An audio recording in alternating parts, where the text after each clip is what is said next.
আজকে এই সাবস্ক্রাইবারটাই মেলার মধ্যে যেটা ইচ্ছা সেটাই খাবে, তার টাকা আমি দেব। আজকে তোমার আমি সব টাকা শেষ করে দেবো।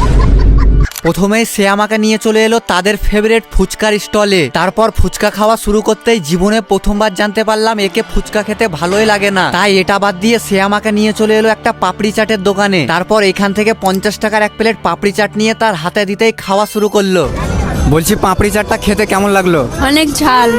তারপর ঝালটা কমানোর জন্য সে একটা আইসক্রিমের দোকানে এসে একটা চকোবার নিয়ে নিল। আর এই জিনিসটা খেতে এর তো বেশ ভালোই লাগলো। এরপর 4 নম্বর জিনিসটা খাওয়ার জন্য সে আমাকে নিয়ে চলে এলো মেলার মধ্যে সব থেকে বড় দোকানে। তারপর টেবিলে বসতেই সে অর্ডার করে এক প্লেট মোমো নিয়ে নিল। আর মোমোটা খেতে কেমন লাগলো এটা জিজ্ঞেস করতেই সে কিন্তু এটা বললো। বলছি মোমোটা খেতে তোমার কেমন লাগলো? অতটা ভালো লাগলো না। তাই ওখান থেকে উঠে সে আমাকে নিয়ে চলে এলো একটা কটন ক্যান্ডির দোকানে। গাইস এটার আর একটা যেন কি নাম আছে। বলছি আর কিছু খাবা? না আর কিছু খাবো না, পেট ভর্তি হয়ে গেছে। সাবস্ক্রাইব করো তোমরা এরকম চ্যালেঞ্জ করতে চাইলে।